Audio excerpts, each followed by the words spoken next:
श्रीमद् भागवत महापुराण सुख सागर भाषा के अंतर्गत छठे स्कंद का तीसरा और चौथा अध्याय। बोलिए श्री कृष्णचंद्र भगवान की जय।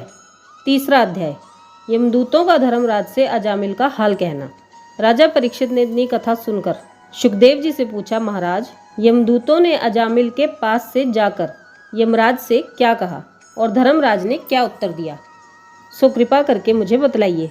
सुखदेव जी बोले, हे राजन, यमदूतों ने धर्मराज से जाकर कहा कि संसार में अनेक मनुष्य न्याय करने वाले हमें दिखाई देते हैं।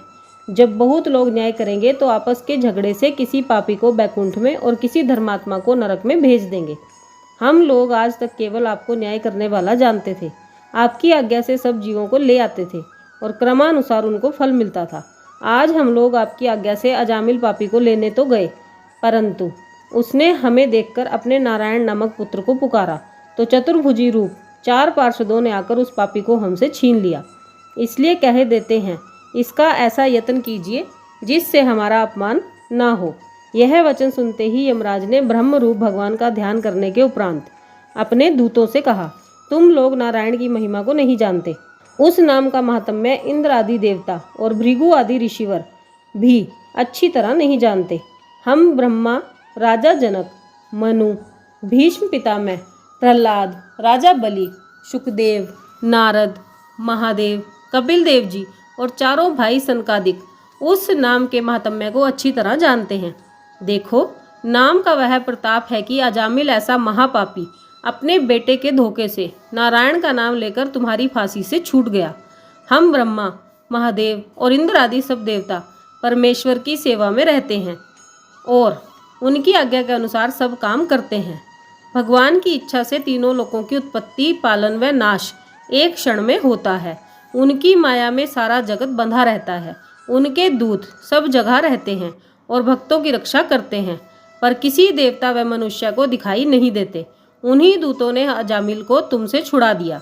तुम इस बात में कुछ खेद न मानकर अपना अहोभाग्य समझो जो उनका दर्शन तुमने पाया। उनके दर्शन देवता व ऋषिवरों को जल्द ही नहीं मिलते। यमदूतों ने नारायण जी के नाम का यह महात्म्य सुनकर धर्मराज से विनय की कि जब परमेश्वर के नाम लेने से ऐसा फल होता है तो वेद शास्त्रों में पाप छुड़ाने के वास्ते तप आदि कठिन कठिन प्रायश्चित क्यों लिखे हैं। धर्मराज बोले, जो मनुष्य नाम की महिमा नहीं जानता उसके लिए सब तप व यज्ञ आदि लिखे हैं, जिससे उसका मन परमेश्वर की भक्ति व पूजा में लगा रहे। नारायण का नाम लेने से उत्तम कोई दूसरा कर्म नहीं है। यज्ञ व तप आदि करने से केवल एक पाप ही छूटता है, किंतु परमेश्वर का नाम लेने से अनेक प्रकार के पाप नष्ट हो जाते हैं। भगवान ने कलयुग वासियों को केवल भय दिखलाने के लिए यज्ञ तप आदि कठिन कठिन प्रायश्चित बना दिए हैं, जिससे संसारी जीव उस डर से अधर्म ना करे। नहीं तो मनुष्य निर्भय होकर ऐसा विचारता कि पहले संसारी सुख भोगने के लिए पाप कर लेंगे, पीछे परमेश्वर का नाम लेकर शुद्ध हो जाएंगे। यह वचन सुनकर यमदूत बोले कि महाराज, ऐसा है तो आप हमको क्यों भेजते हैं। तब धर्मराज ने कहा कि हम उस मनुष्य को लेने के लिए तुमको आज्ञा देते हैं जिसने जन्म भर परमेश्वर का नाम ना लिया हो, कभी उनकी लीला व कथा न सुनी हो, उसे हमें पापी समझना चाहिए। जो नारायण की शरण में जाता है उससे पाप नहीं होता। परमेश्वर उनके अशुभ कर्मों को बचाए रखते हैं। तुम लोग आज से पापी को विचार कर लाया करो। जो लोग हरि भजन में लीन रहकर शालिग्राम का चरणामृत नित्य लेते हैं, उनके पास कभी मत जाना। वे लोग कुंदन के समान शुद्ध रहकर मुक्ति को पाते हैं। ऐसा कहकर धर्मराज ने परमेश्वर का ध्यान करके अपने दूतों का अपराध उनसे क्षमा कराया। यमदूतों ने यह बात सुनते ही भय मानकर आपस में ऐसी सम्मति की कि आज से कभी उस मनुष्य के पास जो हरि चर्चा करता है जाना नहीं चाहिए। इतनी कथा सुनकर परीक्षित ने कहा कि हे मुनिनाथ, अजामिल महापापी के मुख से मरते समय नारायण जी का नाम किस प्रकार निकल गया। सुखदेव जी बोले, राजन, एक दिन 4 साधु तीर्थ यात्रा करते हुए अजामिल के गांव में संध्या समय पहुंचे। उन्होंने अपने टिकने के वास्ते किसी हरि भक्त का स्थान लोगों से पूछा। उन्हें गांव वालों ने हंसी में अजामिल अधर्मी का घर बता दिया। जब साधु लोग वहां गए तो अजामिल की वेश्या ने साधुओं को अच्छा गृह टिकने के लिए देकर धूनी पानी से उनकी सेवा की। प्रातःकाल चलते समय साधुओं ने उस वेश्या से, जो कि गर्भवती थी, कहा, तेरे पुत्र हो तो उसका नाम नारायण रखना। उनकी आज्ञा से अजामिल ने उस बेटे का नाम नारायण रख दिया। उन साधुओं की कृपा से मरते समय मुख से नारायण का नाम निकला था। संत व महात्मा की सेवा वृथा नहीं जाती। जो लोग साधु व वैष्णव की संगति व सेवा करते हैं उनको कोई दुख नहीं दे सकता। यह सुनकर परीक्षित अति प्रसन्न हुए।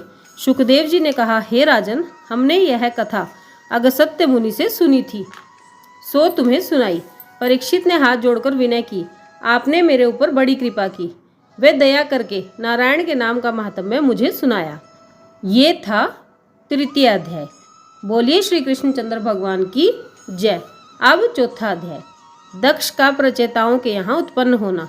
राजा परीक्षित ने इतनी कथा सुनकर विनय की, महाराज, आपने देवता तथा दैत्य आदि की उत्पत्ति संक्षेप में कही थी, अब उसे विस्तार पूर्वक सुनना चाहता हूँ। यह सुनकर सुखदेव जी बोले, हे राजन, प्राचीन बहरिश के प्रचेता नामक 10 पुत्र समुद्र के किनारे जाकर महादेव जी के ज्ञान उपदेश से भगवान का तप व ध्यान करने लगे।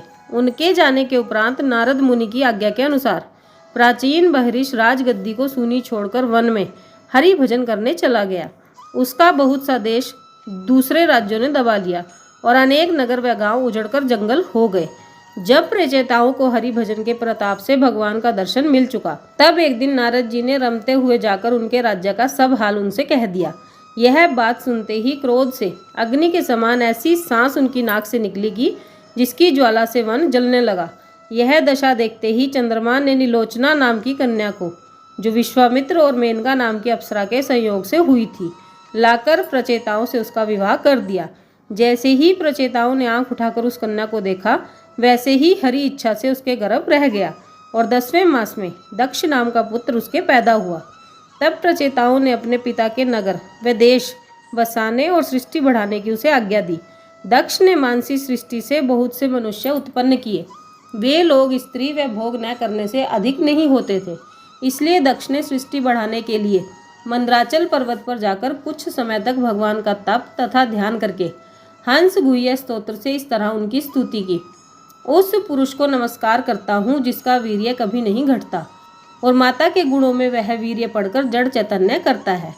इस जीवात्मा से जो स्नेह रखता है और सब इंद्रियों का हाल जानता है, इंद्रियां उसका भेद नहीं जान सकती। मैं उस ब्राह्मण देवता को नमस्कार करता हूँ जिसकी कृपा से शरीर, प्राण, तन और बुद्धि सब अपना अपना कार्य करते हैं। ज्ञानी लोग जिनके श्री चरणों का ध्यान 8 पहर हृदय में रखकर उन्हें प्रणाम करते हैं। मैं उस अविनाशी पुरुष का चरण स्पर्श करता हूँ। यह जगत जिससे उत्पन्न हुआ है, जिसका रूप है, जिसके आश्रय पर रहता है और जो इस संसार में पृथक रहकर अपनी माया का उसमें प्रवेश रखता है, मैं उस ईश्वर को प्रणाम करता हूँ। जब दक्ष ने ऐसी स्तुति करके श्री नारायण को प्रसन्न किया, तब वह श्याम सुंदर गरुड़ पर बैठ चतुर्भुजी रूप से शंख, चक्र, गदा, पद्म लिए ताप हारिणी चितवन तेजवान पीताम्बर धारण किए, किरीट, मुकुट, कुंडल धारण किए, वैजंती माला व वनमाला पहने, कौस्तुभ मणि गले में डाले, मंद मंद मुस्कुराते हुए दक्ष के सम्मुख आकर प्रकट हो गए। ऐसा सुंदर स्वरूप देखते ही जब दक्ष ने अति प्रसन्न होकर उनको साष्टांग दंडवत प्रणाम किया, तब भगवान उसे अपना भक्त जानकर बोले, हे प्रचेता के पुत्र, तू अपनी तपस्या से सिद्ध हुआ और हम तेरी स्तुति करने से प्रसन्न हुए। ब्रह्मा और शिव जी जो मेरे भक्त हैं, उनको मैं अपना मित्र जानता हूँ। तप मेरा हृदय, यज्ञ मेरा शरीर, धर्म मेरी आत्मा और देवता मेरा प्राण है। इस जगत का उत्पन्न करने वाला मैं हूँ। ब्रह्मा ने भी तप के ही प्रताप से सृष्टि की रचना की है। तुम भी 5 जन्म प्रजापति की कन्या असीकनी से विवाह करने के उपरांत मैथुन करके सृष्टि को उत्पन्न करो। मानसी सृष्टि से उत्पन्न हुए मनुष्य विरक्त होकर तप करने चले जाते हैं। उनको किसी से प्रीति नहीं रहती। स्त्री पुरुष के भोग करने से मोहिनी सृष्टि बहुत उत्पन्न होकर लोग सांसारिक माया में इस तरह लिपटे रहेंगे जिस तरह गुड़ में चिमटा लिपटा रहता है। आज से सब जीव मैथुन करने से जगत में उत्पन्न होंगे और अपने अपने कर्मों का भोग करेंगे। ऐसा कहकर श्री नारायण जी अंतर्धान हो गए और दक्ष उस कन्या से विवाह करके घर में आकर राज कार्य को करने लगे। ये था चौथा अध्याय। बोलिए श्री कृष्णचंद्र भगवान की जय। आज की वीडियो में बस इतना ही, फिर मिलेंगे अगली वीडियो में। राधे राधे।